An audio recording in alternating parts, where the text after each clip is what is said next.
So what is going on, guys? I'm Black Ops Amazing. Welcome back to another video on the channel where today we're going to be talking about a time when Treyarch almost cancelled Call of Duty Zombies, and a time when Respawn could have taken over and COD Zombies may have been totally different. The zombies that we have now, the zombies that we all know and love, was very close to coming to an end. Back in January, this mysterious LinkedIn post came out which claimed that in 2011, Raven was working on a COD Zombies live service game until Treyarch told them no. The lead designer on the project said they were working on an ambitious new Call of Duty Zombies live service project, but it was cancelled when the Activision studio that owned the part of that Call of Duty IP, who would have been Treyarch, wanted it back. I already spoke about that, it isn't new, but what is Glitching Queen just did an interview with this person, who is Michael Gummelt, in which he revealed a ton of new interesting information about this and the situation that COD Zombies was in at one time, causing it to almost be cancelled. There is a lot that he talks about in the interview, so I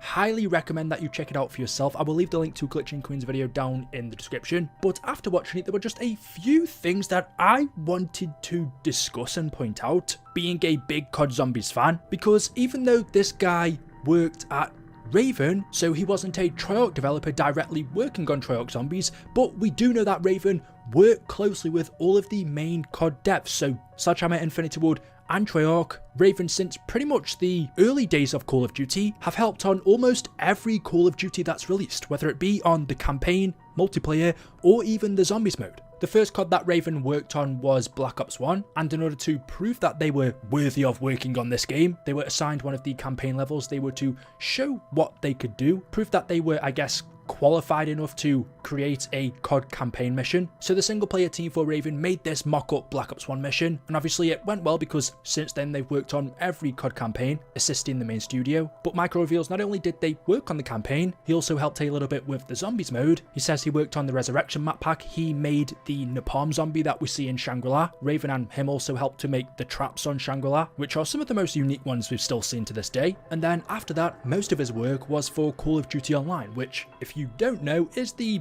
I guess, Chinese version of COD. They have, or I should say had, their own version of Call of Duty, which shut down in 2021, but it was, as the name implies, a multiplayer experience, and it included PvE zombies. The big difference being, though, because of the laws in China revolving around gore, the zombies were replaced with cyborgs. And although me being in the UK, I couldn't really get to experience it, although there were ways around it, I think I played it once. I could be totally lying, I just have this weird memory in the back of my mind of me somehow playing it, but it looked really good and really fun. So Michael, after doing a little bit of work on Black Ops Zombies, was a major player in creating COD Online Zombies. And what was so good about this is because it wasn't really classified as a mainline Call of Duty title, it wasn't a part of the Modern Warfare series or the Black Ops series, that meant that Activision weren't as strict about what the developers could do. They had a lot more freedom. If you mess something up in a mainline COD and it ends up affecting not only current sales but the franchise later on down the line, there's a lot to risk. But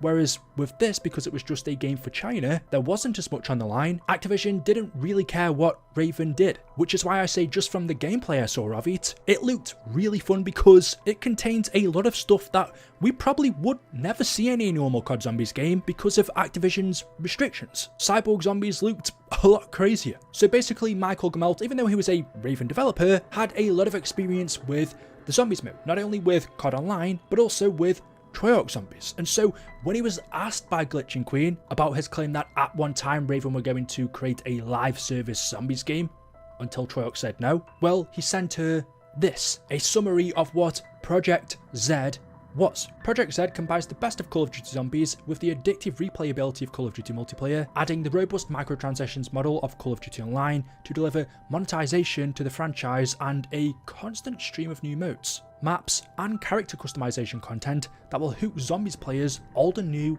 and keep them coming back for more. He also gave a list of what it is and what it isn't. He said it is a microtransaction based game that is live supported and regularly updated and improved. It isn't a ship and forget product. It's an expansion and evolution of the COD Zombies experience in gameplay and theme. It isn't a straight port of previous COD Zombies offerings with no added value. It was a 1 to 4 player co-op based fast fun action shooter. It wasn't a multiplayer centric free to play proposition. It was a foundation of Raven's CODO tech, not tech built from the ground up. It was a digital download via Xbox Live and PSN, not a $60 game. It was a fun, campy and experimental zombies game, not a realistic survival horror. It was Call of Duty branded, not a new or original IP. It was a social and casual game with a high degree of stickiness, not a heavily scripted single player narrative. It would appeal to the mass market consumer. It wasn't a hardcore gamer only experience, and it had online play, but not cross-platform. So when I read about this and learn about what we could have had, what Call of Duty Zombies could have been instead of what we actually got, on the one hand, I'm kind of disappointed that we didn't get this, because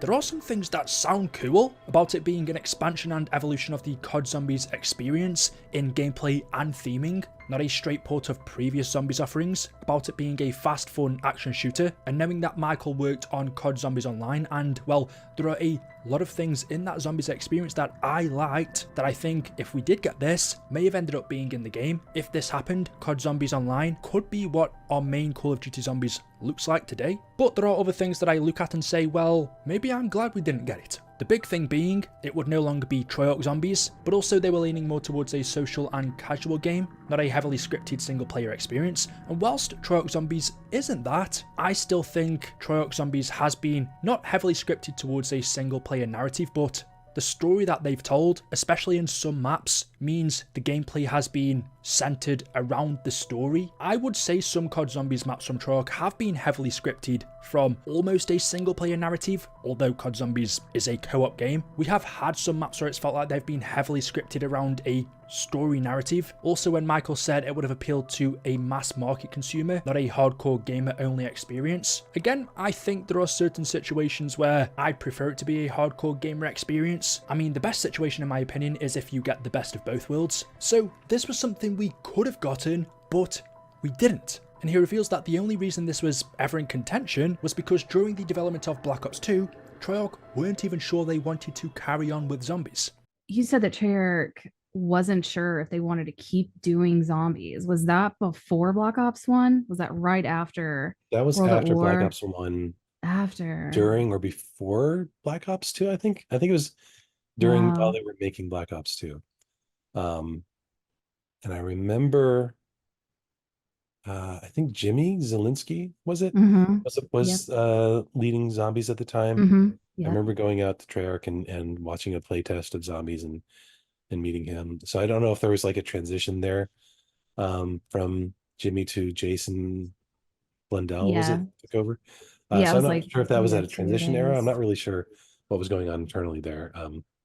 But that was just the scuttlebutt that I heard, that, you know, that maybe they were like, oh, it's not worth it. It isn't exactly clear at which point this happened, but it seems like between the transition of leadership, so from Jimmy Zielinski to Jason Blundell. We know Jimmy Zielinski was the director of zombies up until 2014, which is when Jason Blundell took over. But Jimmy Zielinski's last map that released, I believe, was Buried, and Jason Blundell worked on Mob of the Dead Origins and Shadows of Evil. Although if Jimmy left in 2014, there's a chance he worked on some of Shadows as well. I'd have to double check that, but it seems like once Jimmy Zielinski left, who was almost the godfather of COD Zombies, he was the one who started it back in World at War. After he left during BO2, Treyarch weren't sure if they wanted to carry on the mode anymore, and so the idea was brought up that Raven would continue it, using Treyarch's, I guess, IP, but put a totally different twist on it. It seems like that was something Treyarch were more than happy to go along with, but changed their mind, said no, this is our baby, we don't want anyone else working on it, and continued with it themselves. We then got Black Ops 3, Black Ops 4, etc. But it seems like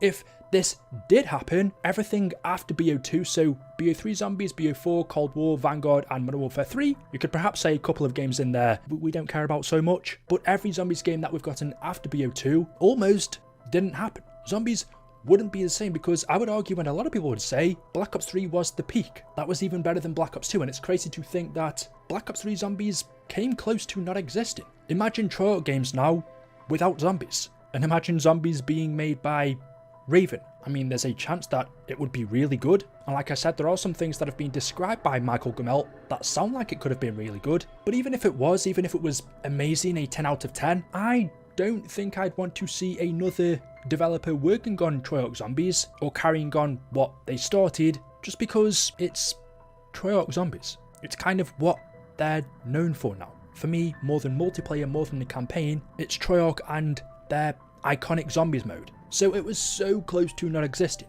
he does go into a little bit more about what it could have entailed. He said the idea was that you were going to start in some kind of gladiator arena, which probably would have been round-based, and then eventually you fight your way out of the arena, and then you go to other themes, other parts of the world, I guess, which would have been more perhaps open world, and that would have been a massive part of the live service part. I mean, it definitely sounds interesting. If you want to check out everything else he has to say about it, 100% you have to watch Glitching Queen's video. I will leave the link to the interview down in the description, but there we go. I thought this was super interesting to learn not only what we could have gotten, but also that Treyarch at one time were considering not continuing zombies. So yeah, let me know what you guys think in the comment section below. As always, hopefully you've enjoyed the video. If you have, drop a like rating.